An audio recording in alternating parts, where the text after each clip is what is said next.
I never thought I would be the kind of person telling a story like this online. For most of my life, I believed my marriage was stable. Not perfect, of course, no marriage is, but stable enough that I never imagined it could collapse overnight. My wife and I had been together for 13 years. We met when we were both in our early 20s. Back then everything felt simple. We didn't have much money, but we had plans. We dreamed about buying a house someday, raising kids, building a life together. And slowly, over the years, we actually did it. We bought a small house in a quiet neighborhood.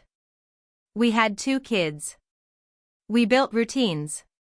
Weekends were grocery shopping, family dinners, sometimes movies on the couch.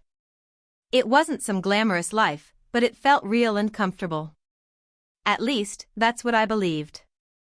Looking back now, I realize the first signs started about a month before everything fell apart. They were small things. The kind of things you can easily ignore if you trust someone. My wife suddenly became very protective of her phone. If she was texting and I walked into the room, she would quickly lock the screen. Sometimes she'd flip the phone over so the screen faced the table. At first I told myself it meant nothing. People have private conversations with friends, coworkers, family. But then the late messages started. Her phone would buzz late at night. Sometimes she'd say it was just someone from work asking about a project. Other times she'd take the phone into another room to reply. Again, nothing huge. Nothing that screamed affair. Just small things. Still, something inside me felt wrong. That strange feeling in your stomach when your brain is trying to convince you everything is fine, but your gut keeps saying it isn't. One night she came home later than usual. She said her team had gone out for drinks after work. I didn't question it. It sounded normal. But when she walked into the kitchen I noticed she seemed different. Not guilty exactly. Just distracted. She barely touched her dinner and spent half the evening texting someone. That night I couldn't sleep. I kept telling myself I was being paranoid. I hated the idea of becoming the jealous husband who checks phones and spies on his partner. But 3 days later, something happened that changed everything. She fell asleep on the couch while watching TV. It was late. The house was quiet. The kids were already asleep upstairs. The TV was still playing softly in the background. And her phone was sitting right there on the coffee table. I stared at it for a long time. Part of me knew I shouldn't touch it. Once you cross that line, you can't uncross it. But another part of me kept thinking about all those strange little moments from the past few weeks. Finally, curiosity won. I picked up the phone. It wasn't locked. And within 30 seconds my entire world collapsed. There was a conversation open with someone named Mark. At first it didn't look suspicious. Just normal messages about work, complaining about a manager, joking about something that happened in the office. Then I scrolled up. That's when I saw the emojis. Heart emojis. Flirty comments. Inside jokes that clearly meant more than friendship. My stomach started twisting as I kept reading. Then I saw the message that made everything clear. I can't stop thinking about last night. For a moment I just froze. I felt like my brain couldn't process what I was reading. I kept scrolling. There were dozens of messages. Photos. Plans to meet after work. Conversations about sneaking out during lunch breaks. And the worst part, messages where she complained about me. She described me as boring. Predictable. Someone who would never understand her. That hurt more than anything else. Because while I was working every day to support our family, she was building another relationship behind my back. I sat there in complete silence for probably 20 minutes. I didn't wake her up. I didn't yell. I just stared at the phone, reading message after message until there was no doubt left in my mind. The affair had been going on for months. Maybe longer. Eventually I put the phone back on the table exactly where it was.